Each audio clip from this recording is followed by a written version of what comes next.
రతన్ టాటాపై అభిమానంతో ముంబైకి చెందిన ఆర్టిస్ట్ శైలేష్ 12,000 డైమండ్స్తో ఓ ఆట తయారు చేశాడు.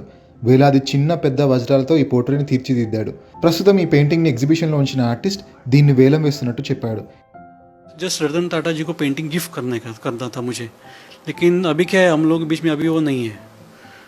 तो कैसा है कि उसमें से जो भी फंड आएगा तो उनके विचार, द वे ही वॉज, उनका मतलब बोलते उनको फॉलो करने के हिसाब से एटलीस्ट उनको एक श्रद्धांजलि दें, तो क्या हम लोग कुछ तो कर पाए उनके लिए। इसको किसी को उठा के पेंटिंग दिया ऐसा नहीं हुआ ना, मतलब उनका मतलब जो अमाउंट जो भी आएगा उसमें sum of the amount we मतलब mainly we are doing for the animal welfare. ఈ ఆక్షన్ ద్వారా వచ్చిన డబ్బులను చారిటీ కోసం వినియోగిస్తానని వెల్లడించాడు. రతన్ టాటా బతికి ఉండగానే ఈ పెయింటింగ్ని ఇవ్వాలనుకున్నాడు శైలేష్. అయితే అంతలోనే టాటా కన్నుమూశారు.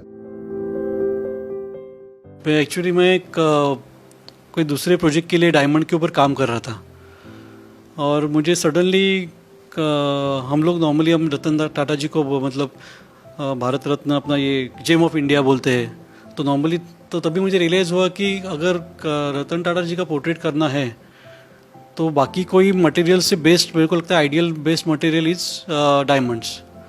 तो उसमें क्या आपको बाकी कुछ बोलने का, एक्सप्रेस करने का ज़रूरत नहीं ना, मतलब डायमंड खुद ही एक्सप्रेस कर रहा है। ఈ పెయింటింగ్ని వేలం వేసి ఆ డబ్బుని సామాజిక సేవ కోసం వినియోగించడం ద్వారా ట్రిబ్యూట్ ఇస్తానని చెప్పాడు ఈ ఆర్టిస్ట్. ఈ పెయింటింగ్ కోసం మీడియం సైజ్ డైమండ్స్ని ఎక్కువగా కలెక్ట్ చేసినట్టు చెప్పాడు. తన బర్త్డే సందర్భంగా టాటాని కలిసి అప్పుడే ఈ పెయింటింగ్ని ఇవ్వాలనుకున్నానని, కానీ దురదృష్టవశాత్తు ఆయన మృతి చెందారని అన్నాడు.